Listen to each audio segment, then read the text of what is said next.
It's time to get wild in the Palm Beaches. Oh yeah, let's get it, baby.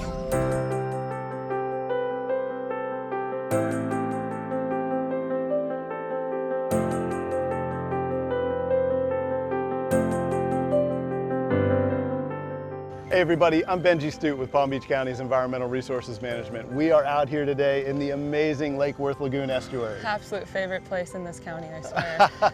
And we're here with Kylie Ariati from our crew.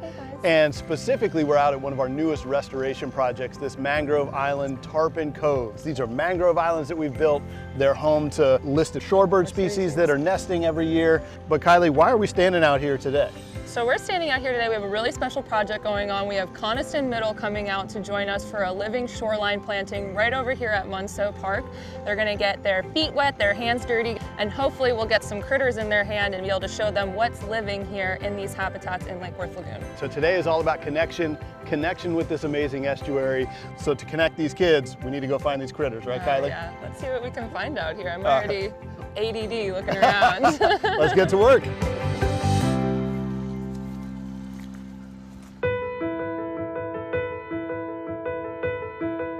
Right behind me is this really, really cool kind of exemplification of the success of restoration here in Lake Worth Lagoon. And what I'm talking about is the American oyster catcher. So this is a super charismatic shorebird. They are threatened here in the state of Florida. The reason that they've been struggling is because of habitat loss. So these guys naturally would nest on the beach and on sandy beaches in the estuaries here. And this is the restoration success story, right? If we build these habitats, these animals will return. After decades of absence, they are back here in Lake Worth Lagoon. And they're not just a joy for us, but all the residents that get to see these restoration sites right on their doorstep.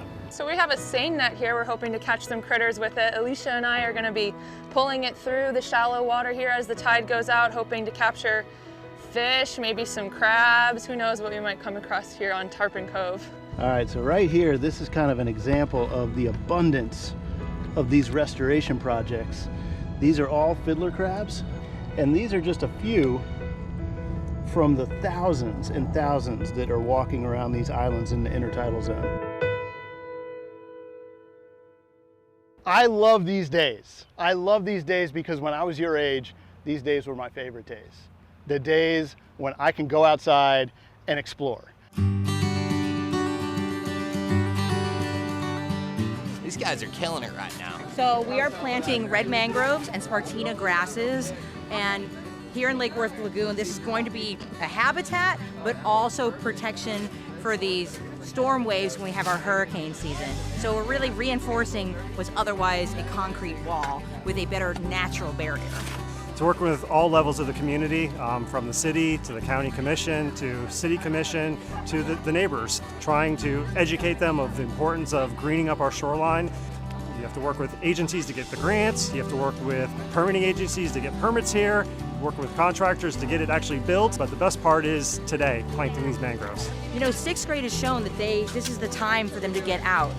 It gives them a purposefulness, that there's meaning, and then when you can talk about what you're learning, it makes more sense. You know, in the classroom, we do this by putting popsicle sticks in a tub of sand, and it's really not the same as coming out and planting the actual tree yourself, because here, as they plant, they're seeing the little fiddler crabs run around, they're finding bits of shell, and so it's just much more meaningful about what the environment is and all the different things that you can find in West Palm Beach. Some of these trees are the first tree they've ever planted, so it's super awesome to be out here actually seeing, you know, hands get dirty, memories being made, and ultimately seeing how these trees will impact the health of our lagoon. Just the experience of going out and getting your feet wet and getting sand between your toes is priceless. I cannot stress that enough. It makes them feel like you can go out and do things in the world, even if it's beyond science. They are doing great. We caught lots of little checker puffer fish, some comb jellies. Well, you know, Palm Beach County is so rich with natural resources, and you can't take it for granted that our students are getting out and seeing nature firsthand like this. We want them to, you know, as part of their education throughout our system, to have these type of experiences. And with that experience and exposure, you know, will spark an interest. And you can see the kids really get engaged. They've been practicing for this in the classroom and doing some gardening around the school.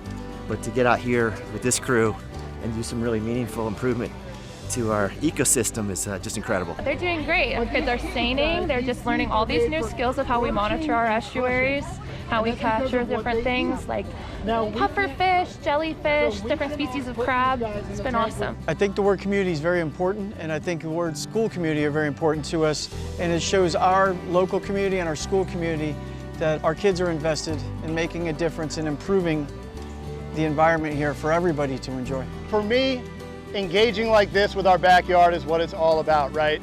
In my opinion, if we really want to save the environment for you guys and you guys save it for the next generation, we've got to understand it. We've got to be engaged with it. This is nature, right? We are nature, we're part of.